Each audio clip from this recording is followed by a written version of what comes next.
If you were hoping to see the sun partially disappear today in the Northland, you ended up disappointed because there was no sun to be seen at any point. Clouds and rain unfortunately spoiled the fun.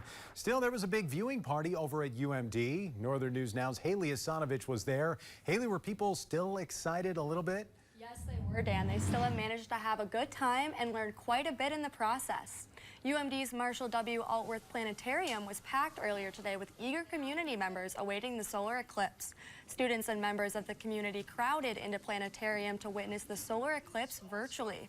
Even with clouds looming over Minnesota, Planetarium Director Jessica Rogers still wanted to bring the celestial event to life. We've got NASA's live stream up where they have groups at different places along the path of totality, and they're going to be showing feeds from their telescopes all along the path. So not only are we going to get to experience totality, but we're going to get to do it several times. There were oohs and ahs coming from the packed house when the first glimpse of the total eclipse hit in Mazatlan, Mexico. Even though many had to sit on the floor because all seats were taken, everyone in the planetarium experienced the same rarity today.